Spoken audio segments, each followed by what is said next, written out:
Good evening and welcome to Slam the Gavel. And I have an awesome host. Her name is Heidi, and she's going to totally take over my podcast. Hey, Marianne. Marianne and I have been friends for a few months now. My name is Heidi Weber, and I am a whistleblower, number one, and I'm also a host of my own podcast called The Whistleblower Revolution at whistleblowerrevolution.com. See how I had to get that in there, Marianne? But Right. Yeah. I was a higher ed whistleblower, and my case that went through a 7-day jury trial in 2013, and my case has been referenced quite a few times. It was a landmark case. I was a dean for a for-profit college that I saw was doing a lot of fraud back in the day, and I stood up and spoke up by myself and went through a 7-day jury trial, and the jury was unanimous in my favor. The school's now closed. I was also a key witness for the state's attorney, or the attorney general for the state, in her case. So it ended up being a good outcome for me.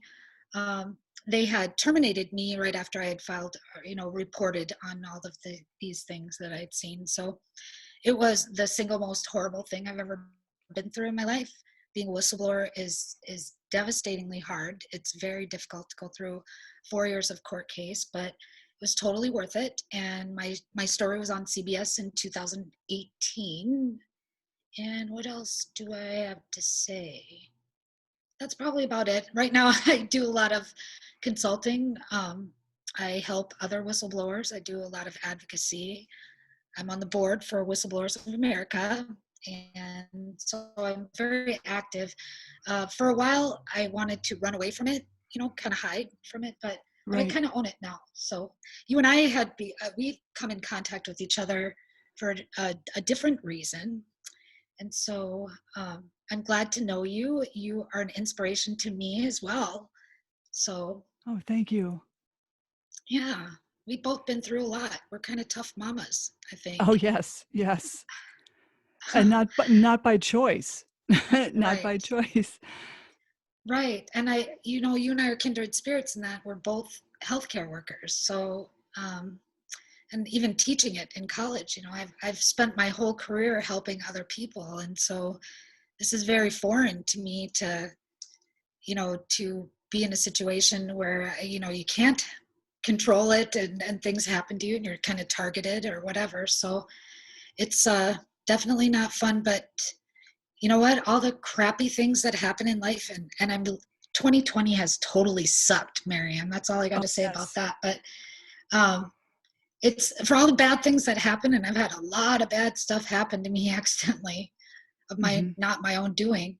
It does make you a stronger person. It really does. I really think that's what builds character. And getting pissed off helps build character too. But It does. It does. Because yeah. if you don't get mad, then you don't do anything about it. Right, right. And I mean, we almost have to go through a grieving process with yours and mine are a little bit different because my husband and I have been married for 25 years. We've been together a long, long time. And my alienation story comes from more of a adult estranged child alienation type thing. So as I got more out there in the public and was doing more interviews and my case was being picked up and I was doing a lot of podcasts and other shows, guest stuff, my kids they just decided that they didn't want me in their life anymore. One day, and I totally take responsibility for if I was not the best mom. I tried to be the best mom. I mean, my kids had almost everything they could ask for and I spent time with them. And so they've kind of done this and it's kind of just carried on. It's almost like they don't want to give in, and everybody says, well, they'll come back, and I don't feel like my heart is really, it's never going to be right. It's very painful, very, very, the most painful thing I've ever been through is this. So it's tough to talk about too. But I think that's what helps us all. Right. It's almost the same over here on my end because so much damage has been done. I don't know how, if they would come back, which I really don't think they will. I don't know. Yeah. Yeah, You know, I kind of feel that way too. You kind of get like a pessimistic kind of outlook, on it. and it's almost Um, like you gotta be realistic. I can't live in la la land thinking, "Oh, they'll wake up and come back someday, and I'm going to just wait for that day." I'm going to right, move on with my life, and they're welcome to come into my life, but I'm not going to be treated bad in the process. right, right. Um, Um, I hmm, think part of it too is, um, like whenever somebody asks me, I always try and explain it like, if your heart's been shattered into 1,000 pieces, there's no way in hell you're ever going to get all those thousands pieces put back together the way they were.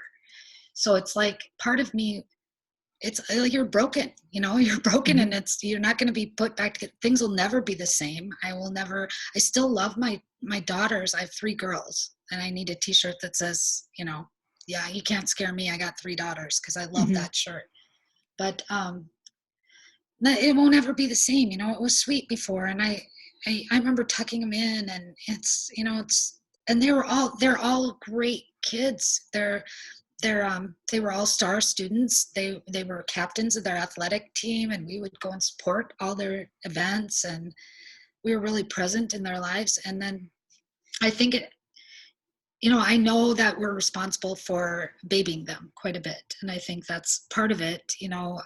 Trying to protect them. As a parent, you just want to, you don't want them to ever hurt, or anything. But so, but my kids have gone to the nth degree. I mean, they've mhm, really gone out there, and it makes me sad every day. I mean, I miss them every day, and mhm. I know my husband misses them as well. He had a stroke after that, and I mean, they could get to the point where they just walk right past him. And they saw him one day after he had a stroke, our oldest daughter, and just walked right past him like he wasn't even standing there. Hadn't Oh, seen him yet no. or anything. Yeah, it was horrible. It was totally horrible. And when he confronted, I mean, this is the dad, he walked her down the aisle. I mean, they were close. I don't know what happened here or why. The only thing I can think is there's mental illness or there's something that I don't know about, but I can't fix it for them because they're adults, so he only can stand there and watch, and he did get to confront them and ask her why, and she really didn't have an answer. Hmm. um, but none of my girls will say they're sorry. That's another issue.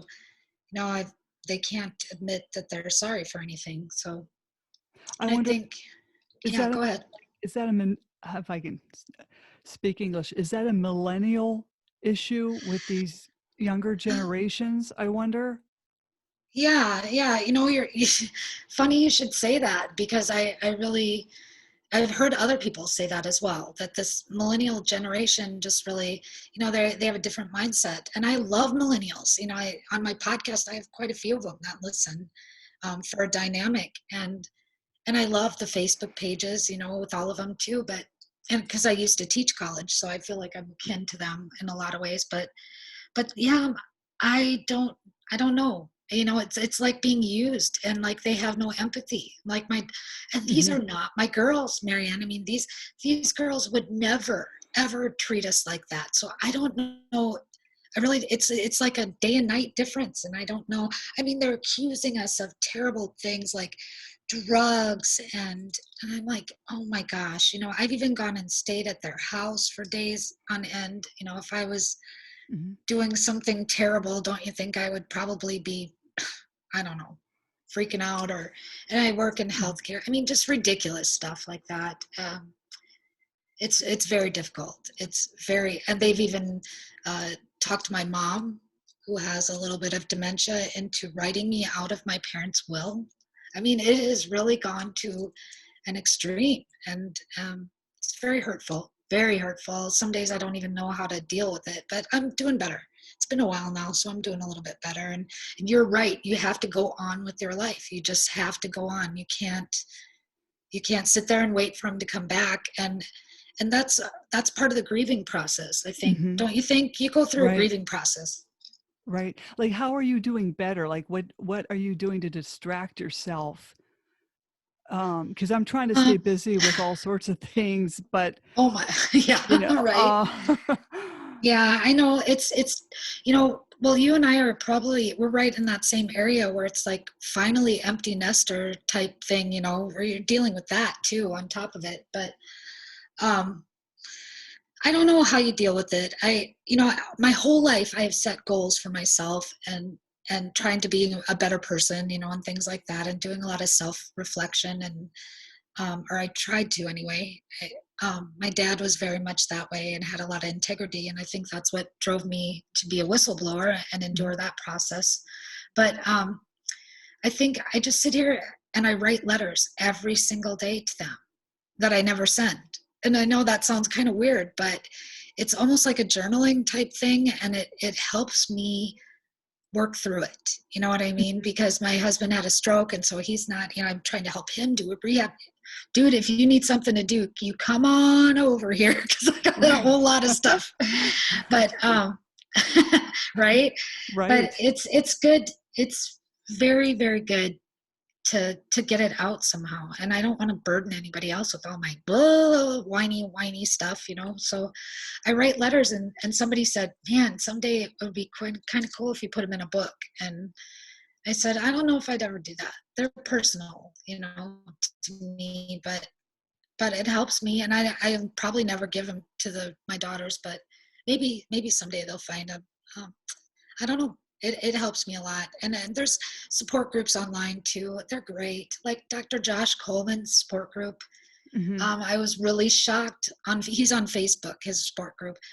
I was shocked at how common this is. I was just blown away. And these are average parents that, we didn't beat our kids. We didn't, abuse them in any way. We tried to give them everything we could, probably too much. And it's like the statistics are 20 to 30% of all Wow. parents have this happen. That's pretty common.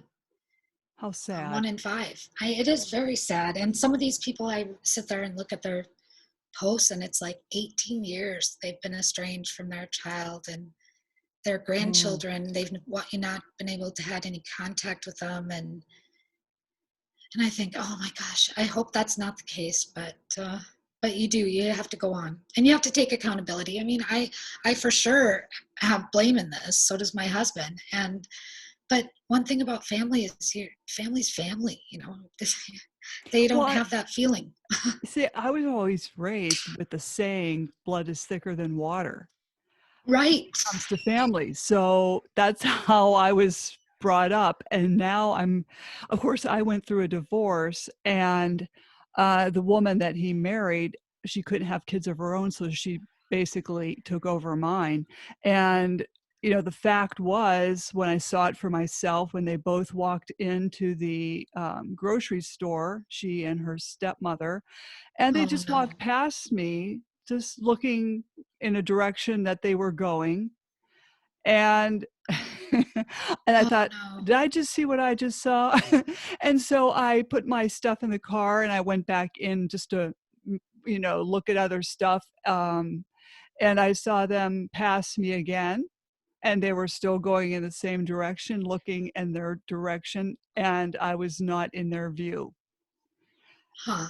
And I thought, "Wow, she's really got her brainwashed good." And they knew you were there. Yes. Oh, they had to Okay, have. They had definitely. to have. I Okay. mean How hurtful, Marianne. That's really that I can't even explain to anybody in your audience how painful it is as a mom to have that. It's like your kids have died. It really feels Yes. that way, except they're Yes. still alive. And so you don't ever get that closure, but you still have all that pain. Definitely. And, a woman approached me and says, "Well, you have an older child." And I said, "Well, no, I don't." She goes, "Yeah, you do." I said, "No. Oh, I don't. Mm-mm." I mean, because it's like I didn't want to talk about it. But then Right. I said, "Yeah, I just have the other kids or something." And so I said, "Maybe you have me confused with someone else." Because it's like, I'm getting Mhm. out of this. I'm not talking about it. Right. And maybe I Well, should have talked it.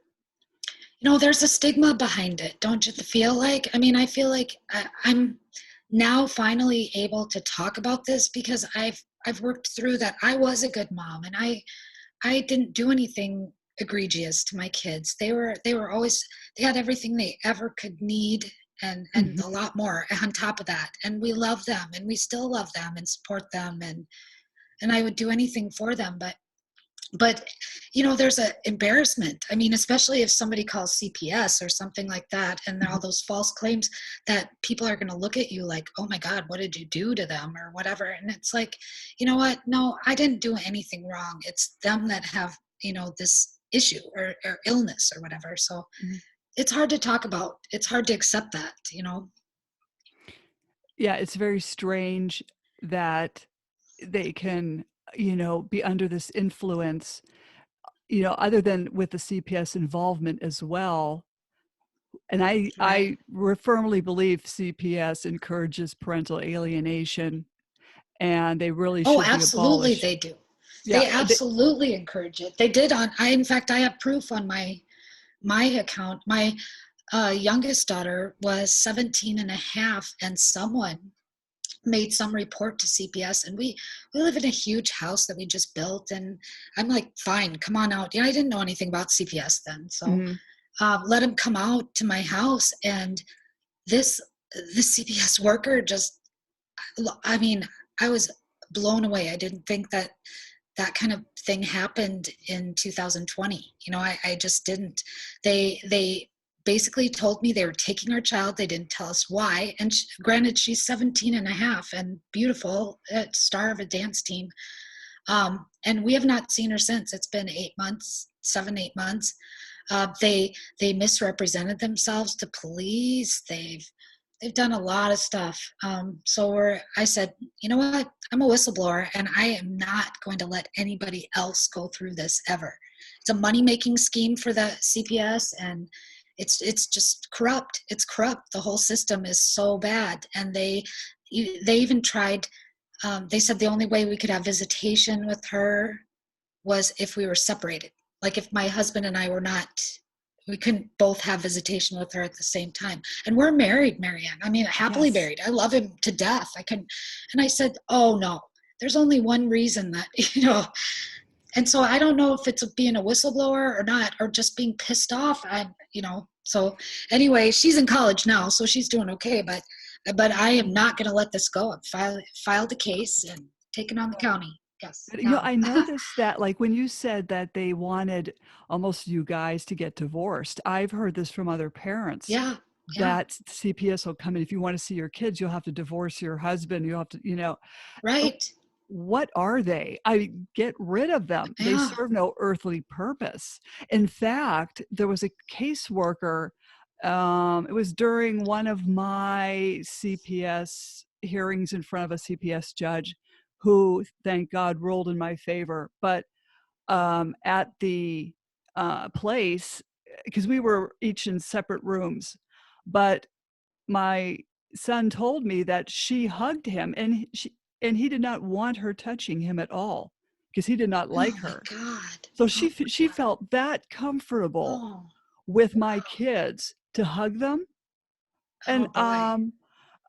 I'm thinking, I'm thinking, I'm just so tired of thinking like a lawyer, but I'm thinking that's like an assault. Yes, it Uh, is. It absolutely is.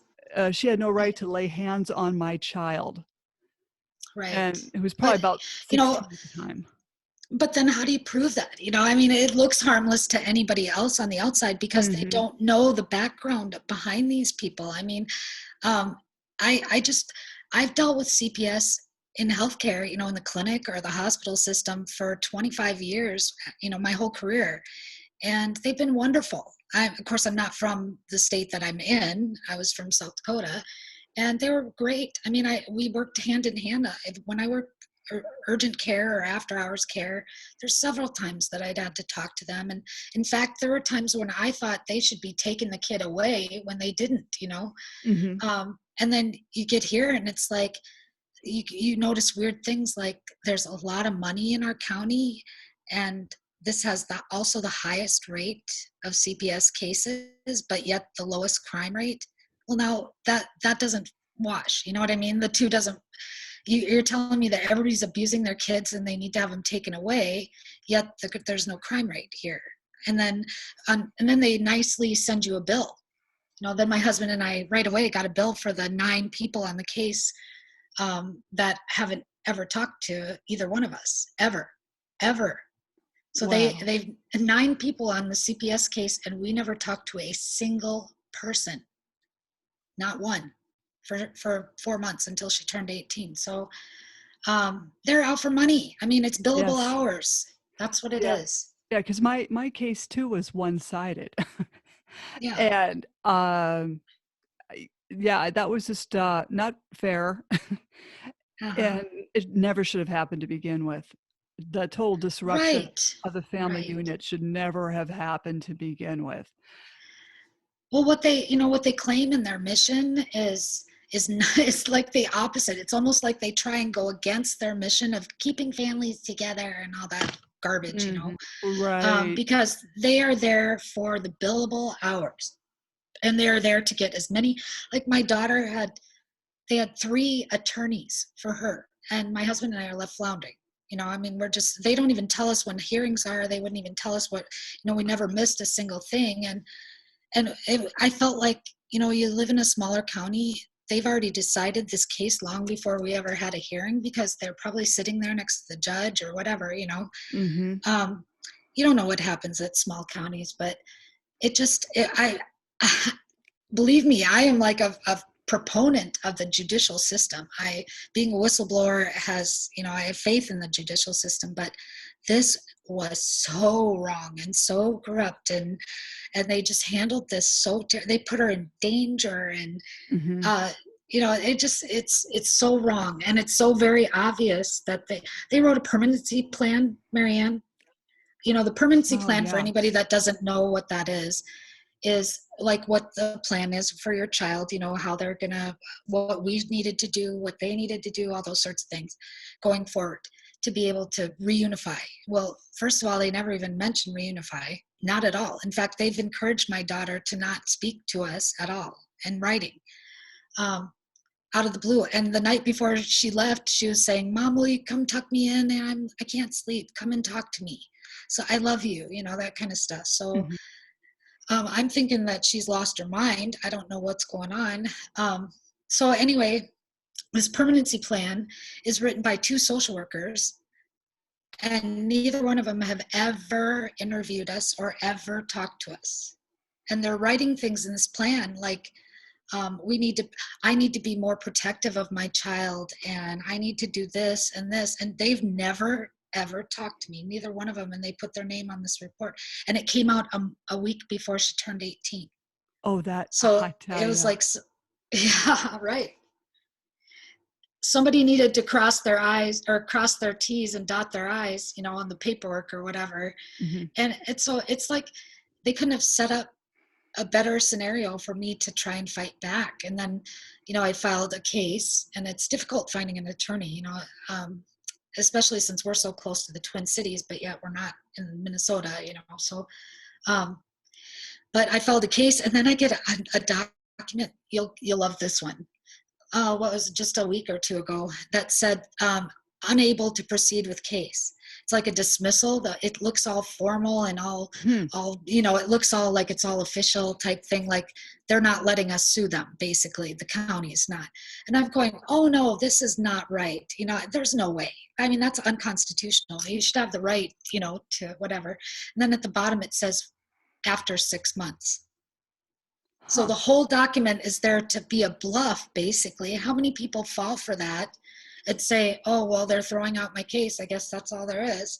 And it says on there basically that they're only going to throw out our case after 6 months. So basically it's just saying you have 6 months to get this case done or filed or whatever. And I'm like, how bad is that? They are awful, awful. And the county Yeah. backs them up. A lot of times the county or the state has its own agenda, and they'll end up backing them up, which is scary and sad. And law enforcement, there was a sheriff here at our house, and he said everything's fine. I mean, he's talking to my husband about the house and blah blah blah. He said, I don't have any reason to arrest you or do anything. There's nothing here, and they still are able to go forward with stuff like that. It's Why it's beyond. I think the police are just pawns for them. Yeah, They're just supposed to be there when they need muscle. them. They're Yeah, muscle. right. And they're being used. And I just wish some of these policemen would just say, no, we're not taking part in this. Well, and Why don't that they? the child's, I know they should do that, but I think that because they're bound by, they're both Yeah. county workers or county or city or local workers. And I think the police are just like, I know this guy, you know what he gave me the impression like I work next to this lady. I just got to get along with her. I just got to, I don't want to buck the system. I don't agree with her, but I just got to get along.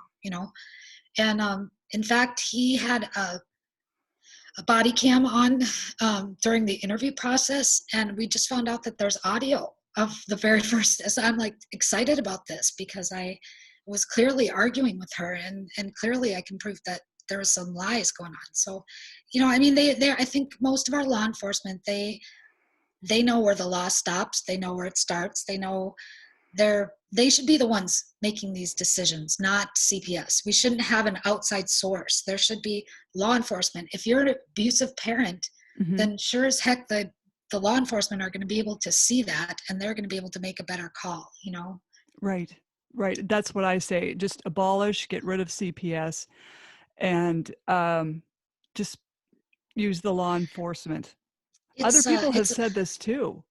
right, right. It's all over the internet. Actually, Hmm. I interviewed a couple people who had just gone through horrendous cases. Of course, you were my guest, and we talked about your stuff.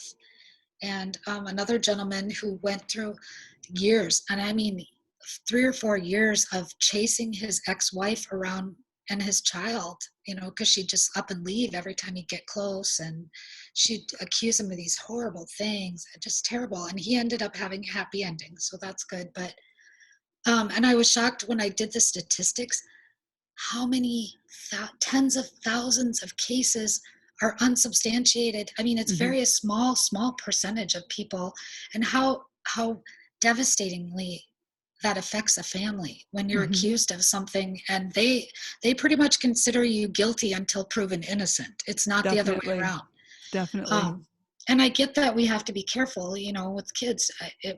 Definitely. But use your head. Come into a situation and you're like, okay, this kid's not abused, this kid is a spoiled brat, or whatever, Hmm. whatever the reason is. Or get counseling, do something. So it's a money making ploy for an outside source, and I don't think a lot of people realize how many people are affected and how many people are wrongly accused. Oh, definitely. Like I heard it's like over 80% of Right. these Yeah. calls coming in are just people trying to get even with people. Very much so. And then on top of that, you have CPS, and they're told that they have to respond to every single phone call in one way or the other. And I found out that they literally can just make a judgment call, just based on that one phone call. Right. They can just say, and these are people, I was evaluated by somebody with no education, not a social worker. The worker that came out to our house, no education whatsoever. And she has a chip on her shoulder, and there's Hmm. no checks and balance system. I mean, why are we letting people with no education decide families structure? It's Yeah, exactly. Because when we were with my counselor, I had my husband and my sister-in-law, and the caseworker shows up because she wanted to tell me that she was going to indicate me, which would mean I would have to be suspended from my job as an emergency right, room nurse, right? So, right, right. my sister-in-law totally went off on her because she was not interviewed or given her side of the story. It was all Hmm. one-sided, and why are you doing this? And then I let her have it. Then she kind of got up and she said, well, I just want to let you know you're being indicated. And I can't remember what I said, but she looked at my counselor and said, that woman lives better than I do. And then she opened the Oh, door, and then she started fleeing down the hall because I was yelling something else. I can't remember. Then I yelled, have a Merry Christmas. And then the door oh, good slammed. for you. Good for Yeah. you. So these Um, people are out of control. They feel they have too much power yeah, and they're not educated. And some of them don't even have kids themselves. They don't know what they're doing. right. And I really think this gal didn't have. I asked her that day because I'm emotional. I mean, they hit me at the worst possible time. Whoever it's 2020. We have this whole COVID nightmare last spring. My husband has a stroke at age, young. Like we're super Right. young for being empty nesters, and he's healthy. He's not overweight or anything out of the blue, and it's devastating. I can't even be at the hospital with them. Finally, there's nowhere for him to rehab. I get him home. He and my this youngest daughter were then in a car accident on the way to the doctor's office 2 weeks after he got home, and then 2 weeks after that, she had to have an emergency appendectomy. I spent 5 hours in the ER with her. And then the CBS worker shows up at my house 2 days after her surgery.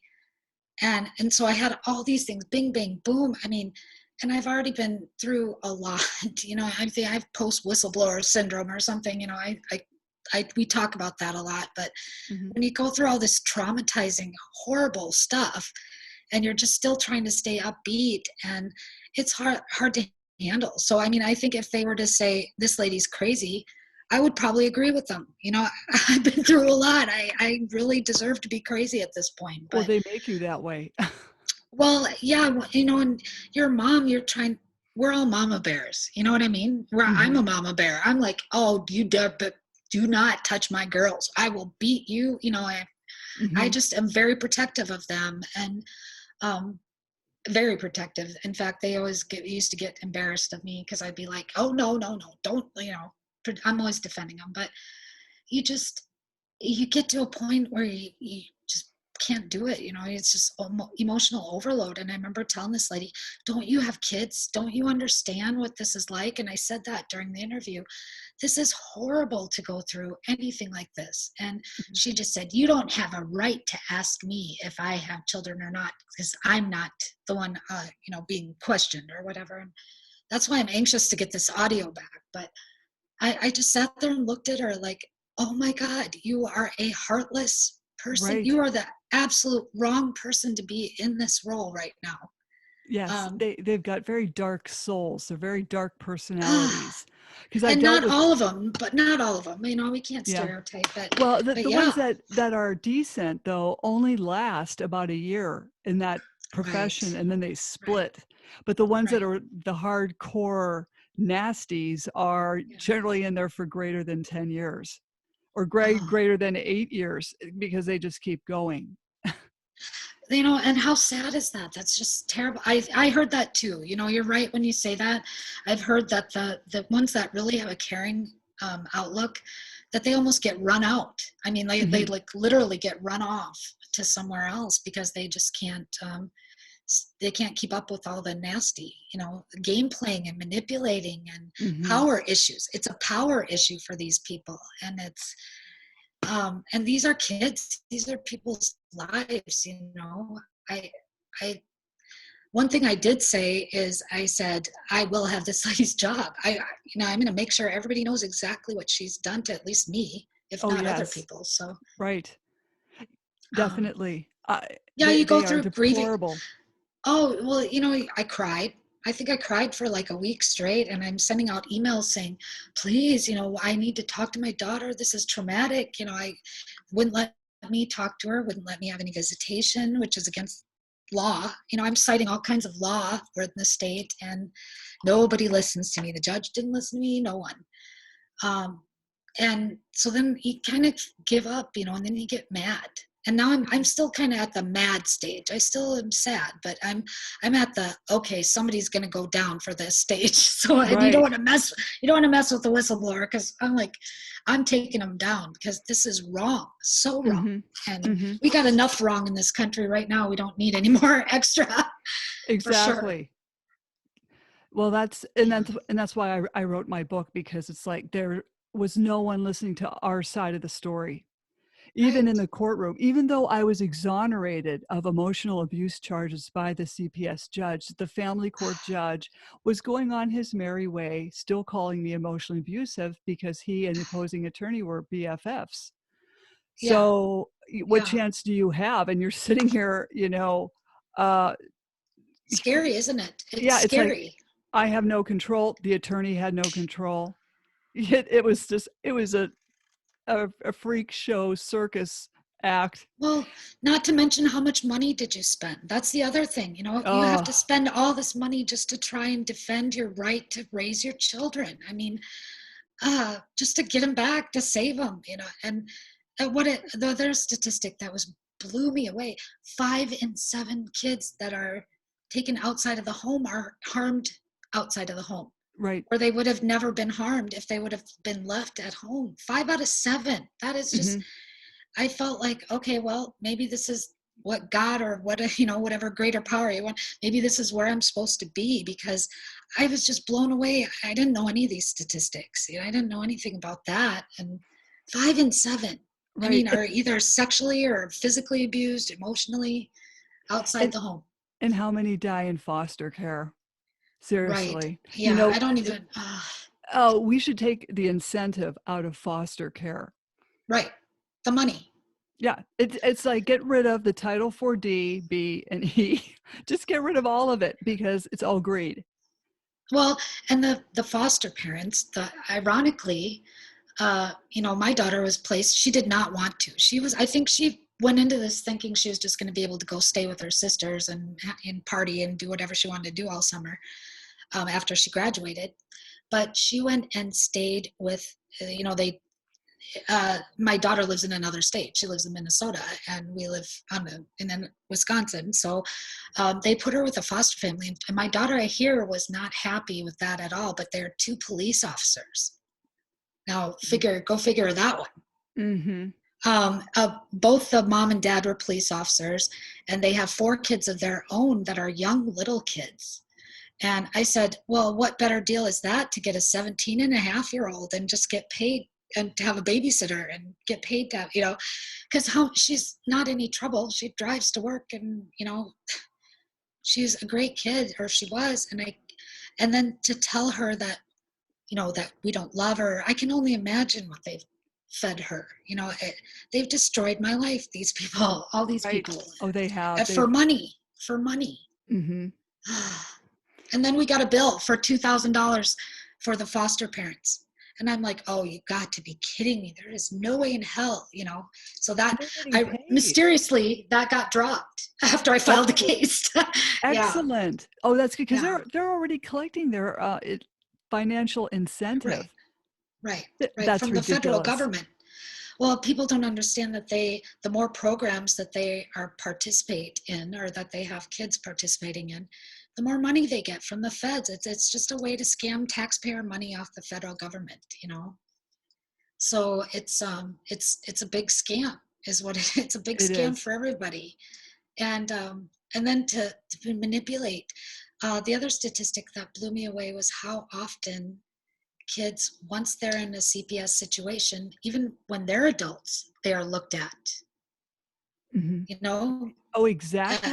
I think you and I have talked about that before too, Right. and how, It's like they're I marked don't know. because they've already been in a CPS case. So, Right, even like my kids, if they were to start a family, they could definitely walk through their door and take their kids.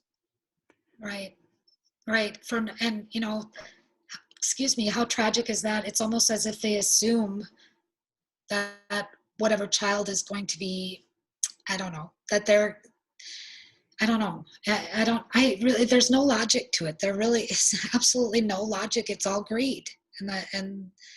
And not all CPS. I feel like I need to make a disclaimer, because I have dealt with these people, and a lot of them are great people, but when they have a corrupt department or a corrupt department head or whatever, it's a flush down the toilet for that department. It really Mhm. is.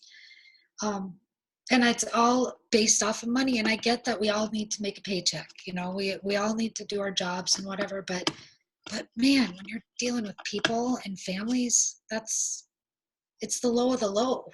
Right. How do you Yeah. sleep? Yeah, you're playing with people's lives and futures and, Right. oh, the destruction they have caused. In fact, um, I'm going to be bringing out a book of poems that I've written throughout a couple, maybe just about a year's worth of poems of my, I don't know, getting this out of my system. Like how you're journaling. I was writing Right. poems at 2 a.m. because they were just coming to me. But that will probably be coming out in 2 weeks. All right. That's great. That's good. But I I'm mean, still I'm still trying to write up my story. Um, I'm friends with like John Kiriakou and Aaron Brockovich on LinkedIn and other whistleblowers, and so I feel like I'm part of that elite group already. And then to go through this on top of it, I'm like, nobody's ever going to believe that I've had all this black cloud over my head for so long, you know. And I really I don't know if, you know, sometimes when you're a strong person, don't you think, Marianne, that people kind of, people that are envious or whatever kind of target you because yes. they want that confidence or they want to feel that way. Um, I don't know.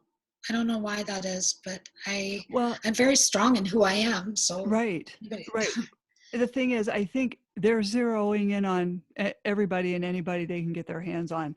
And I think they're yeah, figuring out also that the middle class um, can offer more as far as paying for right, this and right. things.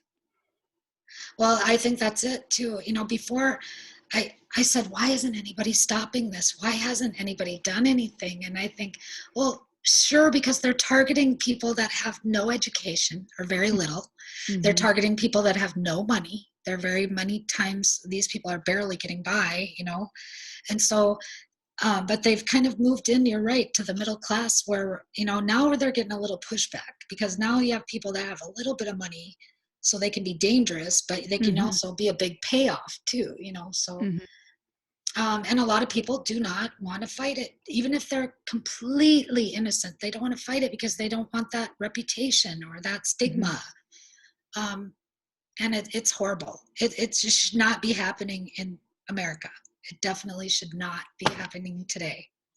Well, it's not, it's like you can't even raise your family the way you want to raise your family. And if I mean, I feel sorry for my kids bringing them into this world, Right. knowing this now. Right. Yeah. And I feel sorry for them that they're, well, they're here now, but what's going to happen to them? So now I have to sit around and worry about people that don't even worry about me one bit. Right. That's welcome to motherhood, though. That's like motherhood. You just sit and worry, or you can watch them fall, and you just want to. I just want to pick you up and don't let you fall, and then you just gotta have to let them fall. You know, you gotta.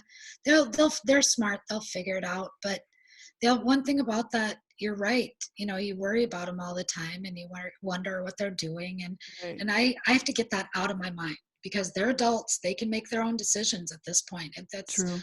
what they're doing is not right and it's not smart and it's very hurtful. It's cruel. Actually, it's very It cruel. is. It is. And but it is what it is. So I have to trust that somewhere that I gave them something that will, you know, lead them to at least realize that and become better people somewhere down the line, Hmm. um, before my grandchildren or anybody else is affected negatively, because our grandparents they're an important part of our lives. Everybody should have contact with their grandparents if they're good, you know, people. So Yes. but Yes. you know what, there's plenty of people in the world that need help too. And like I found a friend who has stage 3 breast cancer. This poor lady's all by herself, no family, no one Mm. around, 40 some years old. And so I go over, and she wanted to learn how to play pianos on her bucket list. So I go over and I gave her piano books and I give her crafting stuff and do her laundry and think, you know what, that's where my time is better spent rather than worrying about these kids that don't care or the CPS, that lady that's corrupt or whatever. You know, it goes back to being a caregiver. You know, that's where time should go, is to people that really want you and need you in your life and are happy to have the help. And that's the way I think anyway. That's perfect. I mean, that's what you have to do is do it productively and positively, and it helps like when I was going through all of this, and I had this inept caseworker threatening me to indicate me, and I didn't know when that was going to happen. But I remember my mother saying, "Go into work and make someone happy." Right, And right. that's how I got my mind off of this nutty caseworker who, get this, called me at my workplace and started Oh, screaming at me. And I said, "Wait a minute, what am I being indicated? What's going on?" And she screamed at me on the phone, "When you're going to be indicated, you're going to be hearing it from me first." And I just hung up on her. what? Oh my Yeah. God. And here I am taking care of I was in the ER. I was taking care of 4 patients that were, Dying, well, dying yeah, people. Yeah, ICU patients. They were really ICU patients that I was waiting for right, rooms. And right. it's like, here's this nut screaming at me on the phone. And I just hung up About and something so trivial, that's the yeah. thing. Um, and you and I, I think that's why we're good friends, Marianne. I really do, because I Mhm. think we both see things from that direction. I'm taking care of this lady. I've been in healthcare forever. I was volunteering at the free clinic for a while because they needed some nursing staff. And you see people that really, really um, are having it bad, and Mhm. I sit there and think, oh my gosh, you are these CPS people or people like that. What a waste of oxygen you are, Oh, because yes. you're doing no one any good. You're only, you know, but we're weirdos. See, because we care about other Yeah. people. I guess I don't know. Um, Well, it's sad because now my kids don't remember their childhood. It's like the childhood I oh, gave them, yeah, because I've asked the one, actually, and when I was talking to the middle one, he has no recollection of the fun Halloween parties right, where I would have a right. piñata and like 20 kids over. It they was they rewrite history too. yes. A lot of them rewrite history, and that's a narcissistic um, characteristic. And my oldest daughter, does that too. She only remembers the quote bad stuff. um, it's almost like they're trying to fit that narrative. They're trying to justify that narrative that they're in against us, because if they think that we're a good mom even for a second, or they remember some fun or happy times, then all of a sudden they become responsible, for their own behavior. So Mhm. it's an immature way of dealing with it, but it's hard not to take it personally, isn't it? Don't you Yeah. take that personally? It's I'm hard for trying me. not to. Yeah, I'm trying not to. Like, if I get that feeling, I try to brush it off and start thinking about something else. Right, Just to distract myself, and because I feel like if I give into that, I'm giving them power, and right, they're living rent free in my head. And right, I right. could have a horse live rent free in my head. I could have a painting or a hula hoop. Right, right, I mean, I've gotten right. into Yeah. hula hooping and fun things. I love Crystal. rocks. I tumble rocks and I do jewelry and a Mm-hmm. painting, and yeah, I do Mm-hmm. all that stuff too, but it's hard not to take this personally. But you're right, they feed off it. A narcissistic type person, they're they need that supply too. They need our adoration and our begging and our, all of our stuff, that we can't live without you. We need you. I need you in my life. And so when you don't give them that, then they kind of double down and it gets ugly, and then you have to back off. It's kind of this dance, but Mm-hmm. and we like the drama. I mean, even a codependent type person is like, it's exciting, and usually they're fun, and it's just the drama of everything. And it I'm just getting too old for all stuff in my Yes. life anymore. um I've had plenty of drama, believe me, and I don't ask for anything. I don't want it in my life, but it finds me somehow. Um, but the girls, yeah, your kids will rewrite history. And I mean, my oldest daughter, I'll be sitting there with my mouth hanging out. I mean, my jaw is hanging down on the table, going, "What? That didn't even happen like that. We weren't even. What are you talking about? And she'll swear to high heaven that that's the way something happened. And I'm like, oh my gosh. And you wonder, is she seeing a counselor that's like maybe telling her to not like you? I Well, I hear think it's, counselors. yeah, I think it's a church, but you're right. I think that, she goes to a different church, and it's very progressive and very modern. It's geared towards younger people. And I think, I can't think of any church that I would go to that would advocate, that kind of behavior. Hmm. But she's really into it. They're very, very, very active in their church. And I think I saw that the more that they got active in their church, the more, it was right about the same time that they're distancing from us. So, um, and I always thought, oh, well, it can't be a church. Heaven's sakes, it's not the church, but it sure can be. I'm kind of wondering about that. So, It could be like a cult. I mean, right, even living with an alienator and under the Stockholm syndrome, it's a cult. They're, right, they're being right. I, brainwashed. Well, Uh, you're right. That's exactly it. And I think, there's a couple of things. I try to think it through my head. You try and rationalize everything and try and justify it. And what did I do? You're trying to scan every single minute of your life as a parent and say, excuse me, what did I do to deserve this? You didn't do anything to do. No one, not even a murderer on death row deserves, the treatment that we get sometimes. But I think they just, there's so many people in and out of their lives that they, as an adult, from a child to an adult, that you never know what it is. You don't, I can sit there and just think about it all day long and think, why did this happen? You're never going to figure it out because we're not walking in their shoes. So we don't, as an adult, they're, who knows, they might have had some experience that we don't even know anything about that plays into something mhm. here.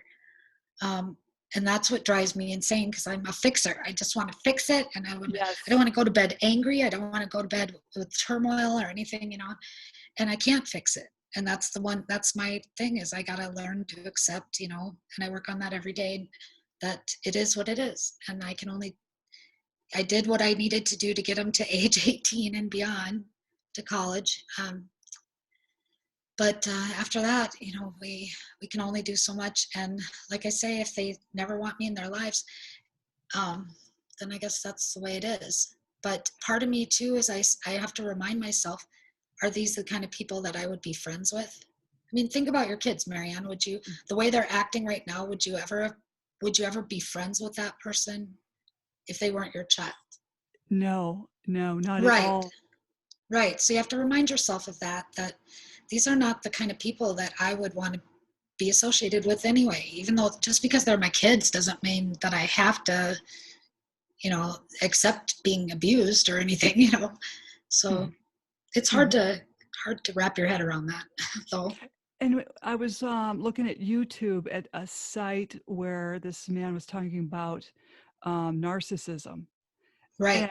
um, I think his last name is, oh, is it Jerry Wise? I think Hmm. that's his name. But someone was commenting and they said, the more they abuse you, the more abusive parent, the more the kids turn out nice. So the nicer you are, the more they abuse Oh, you. Okay. So yeah. then the more abusive parent, the kids turn out nicer to that parent Mm, because they know there's conditions with that parent. But with us, we have unconditional love and they know we right. will take their crap. That's, you know, that's Right. bothersome. I find that bothersome. I do too. There is some degree to that. I do see that.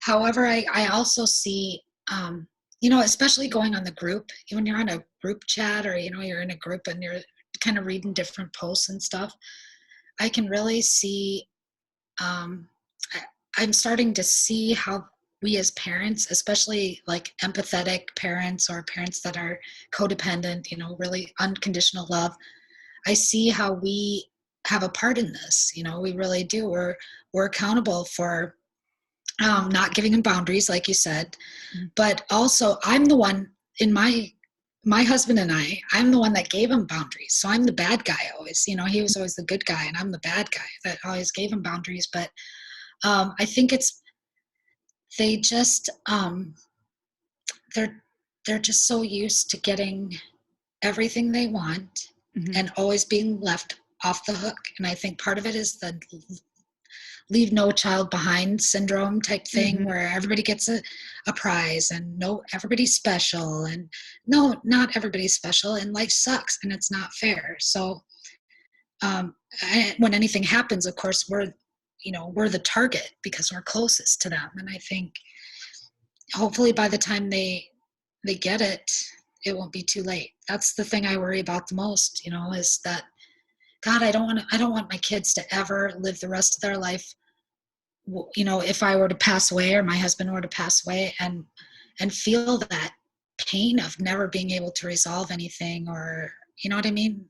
I just think that would be devastating to their life to have that haunt them. But there again, I can't do anything about it, so it's got to just let it go. So Right, right. Because I have heard I don't know who said this, but it could take 40 to 50 years for them to wake up. Well, by that yeah, time, I'm going to be dead. right, So, right, right, I've already lived half my life. So, right.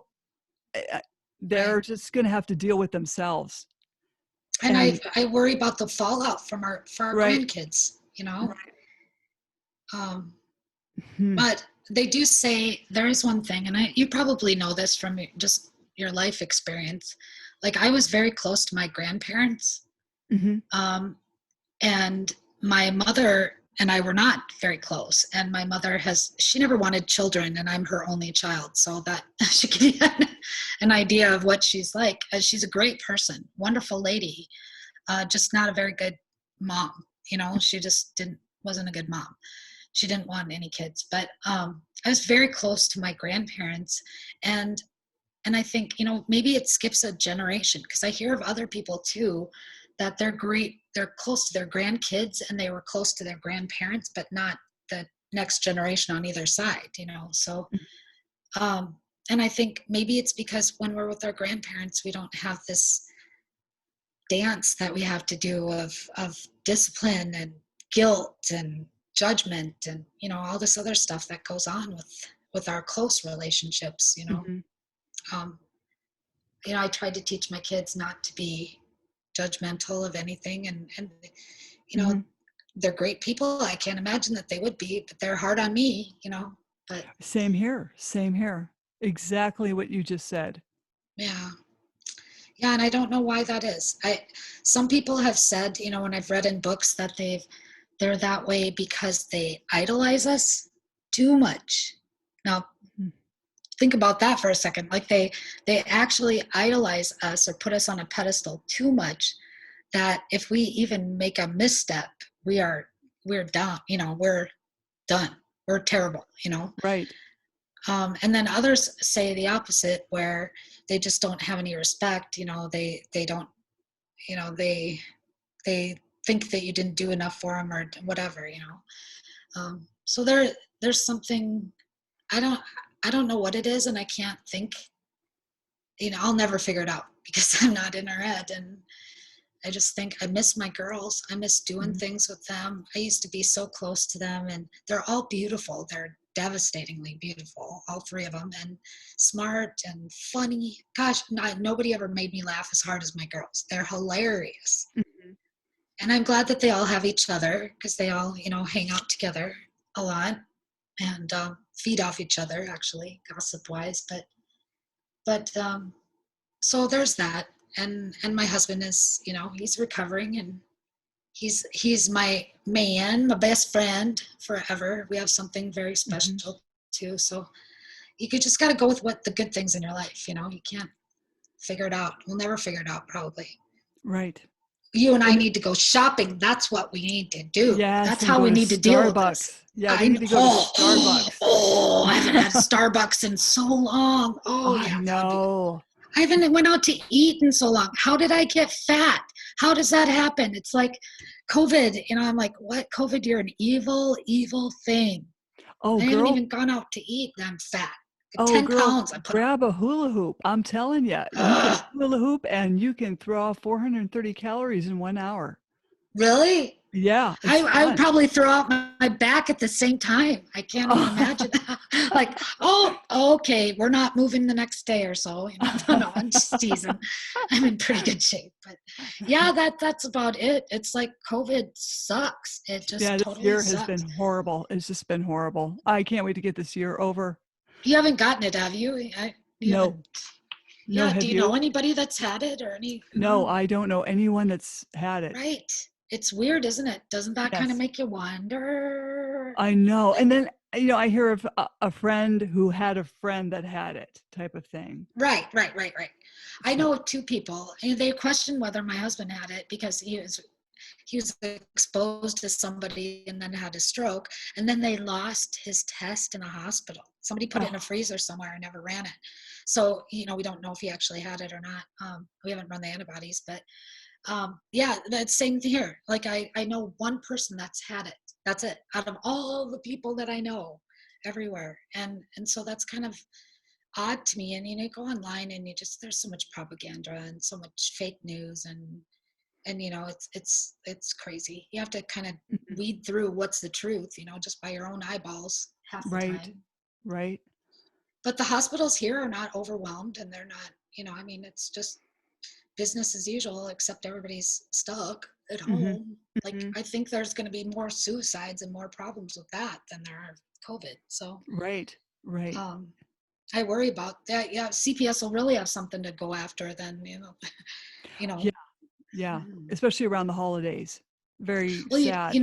they came into my house and didn't even wear a mask, didn't even wash their hands or wear a mask. Come on in and bring your COVID right on into my house, and then Uh, like take my child out of my house 2 days after surgery without a when she's mask. without a mask, send her into a metro city area without a mask, driving by herself.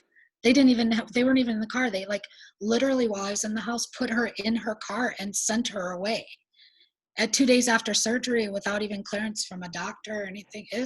They really messed up with my, You know, you what know, would what would happen if she would have just drove back to your house? You know? right? Nothing. But they kept talking to her away from us, and I kept going over there, and then she said, "You're not allowed to hear." It's that kind of sneaky. Oh, you just want to feel so powerless. And Oh, my little one, terrible. my youngest one, she's this little peanut. She's pretty feisty, but she's impressionable. All my girls were. So I can Mm, only imagine what she's been told or whatever. It makes me sick, actually. It yes. really does. It because so much of your like their whole. I have a speech from her like 2 weeks before all this happened, where it's like, "Thanks, mom and dad, for everything that you did for my dance and blah blah blah." And so I look at this and go, "What happened? Where Right. where how did this happen in 2 weeks?" It's crazy. It Yeah, is that's what I crazy. question. I question, how did this happen? Well, with the older one, it happened, I could, as I look back, I think had told you I noticed that she was being brainwashed prior to the age of 10, and it just built up. Oh, And I just was not catching on to what was really going on. you I didn't just know? You didn't have any idea, or did you kind of have a clue, or did you? well, it was kind of insidious because I wasn't Right, sure, it's like, are they trying to mature? Are they trying to, right, grow yeah. up, Well, and and voice their especially if opinions? if this is your oldest, it's Mhm. not like you have experience, so you don't know. I mean, I kind of feel that way too. You don't know. Right, You don't- right. Yeah, and I did sit her down and say, like, I'm not raising someone who's going to be mean in this world, and right, I had that talk, I didn't raise someone to be mean. So stop right, talking to me like that and your friends like that, that type of right. talk. But with the middle one, the I don't know, since we bought a house, he got bent out of shape. And then, Mm, other things happened, he got more bent out of shape. And then he just succumb to the Stockholm syndrome, to be honest. That's right, how I see it. right. Well, and it's hard enough. I mean, you guys, your mom and dad are divorced, or I mean, that's hard enough to deal with. They don't need all this extra in their life, and Mhm. these other support people are there. They're supposed to be there to support the children, not tear their lives apart and create a huge divide that'll never be fixed, you know? Right. Um, yeah, it's, you know, and you and your husband, you like successfully co-parented for a long time, didn't you? Before Yeah, any of this happened. definitely. For several years, we co-parented really well until the third party was introduced into the picture by myself, playing matchmaker. That's crazy. That is some funny ass irony right there. I mean, Right that there. Yes. terrible, No, terrible. no good deed goes unpunished. Let me tell Oh, you. I'm so sorry, Marianne. That's so I am terrible. too. I am too. It's, you think you can trust somebody, but you know, either way, he could Right, have met somebody else, and, you know, even if he did this on his own, to meet someone on his own, right. it could have turned out the same, but, um, I don't know, just, it's like I'm afraid to do anyone any favors now. Yeah. Well, you really do get like a post-traumatic syndrome thing going on. I really do. I look at some of the symptoms and I talk to other whistleblowers first, as a matter of fact, and you know, listen to some of these people's story. They really are traumatized, and it's Yes. even after their case has ended. Well, with whistleblowers, 80% of whistleblowers never get a dime. So it's, you know, but yet people scrutinize you as a whistleblower. You know, some people do. It Mhm. generally is not that way because people understand that you're just trying to help other people. Um, but it's just, it's very traumatic. Any of this stuff is just devastating to go through. It ages you. It causes health problems. All Mhm. that cortisol running through your system is not good for you. Um, and it's like it's like an innocence lost. Like I said before, it's a thousand pieces that I'll only be able to put back maybe 800 of them, you know. It'll never be right, and it'll never be the way it was again. And I'm dreading Christmas coming up. That's gonna suck. That makes it hard. Well, you um, can always call me because it's just going to be me and my husband here, so yeah, we talked about maybe going to Florida. um, Mhm. you know, and just getting out of the house for once. And because I don't even feel like decorating. I mean, you're just like Mhm. kind of like blah. This whole COVID thing and everything else, blah, I don't want to decorate, you know. Mhm. um, and the kids, if they're not going to be around or care, you know, then whatever, I guess. um, so but I think my husband's right though. You know, guys are kind of funny that way. They're kind of cut and dried, you know. Yep, And right. although he's hurt, you know, he's very hurt. My husband is. He's because he was always very doting dad over these girls. And um, I think he's more practical in that he's just like, well, screw them. They don't like it. They don't need, you know. I mean, he's just like, blip, blip, blip, and we're just going and fine. It's like you and me time, he says, you know, or Mm. whatever. And he's right. So you know, he's always been pretty right most of the time throughout all this Right, stuff. Um, right. Right. So that's, yeah. Maybe the four of us, we can just go on some boat cruise or do something fun, or I don't know. Or even Zoom. We can Right. Zoom, all 4 of us. We could just, you know, split the Yeah. screen. Yeah. And you know what'll happen? Like every situation will be the two guys will be talking sports or something else, and what you and I will be just doing this like what we're doing right now. So that's Right. how that'll work. I mean, Well, at least we can go shopping online or something if we oh, find the best definitely. deal. Yes, yes, that's the best time. After Christmas, just buy everything because it's all Right on. on sale. Yeah. Except for I'm fat and I can't try anything on. I got to lose 10 pounds. That's all there is. I got to Oh, lose hey, be glad it's only 10. You can do it. You can do it. 10. Right. No, when you get old, you can't do it, buddy. You cannot do it. It doesn't come off as easy. No, Oh, it's all right. I'm happy with what I am. You know, yeah. I'm happy with where I am in my life, and I'm happy with what I'm doing. And I feel like I'm, you know, one thing I live by is to do more good than bad. You know, I want to leave Right. the world in a better place than when I came into it. So, That's how I I- feel. and I feel like I'm doing that. So whether my kids are in it or not, or anybody else wants to join me, you know, it is what it is. They're welcome to, but they don't have to either. So Mhm. we'll both be okay. We'll both be all right. It'll work out. And anybody else that's going through this, uh, call me, get a hold of me, go to whistleblowerrevolution.com if you're a whistleblower. I love to hear your stories. I'm here to advocate for anybody. So, too. Well, that's And great. you already have my phone number, Marianne, so you can Right. call or text me anytime you want to. Yeah, that's great.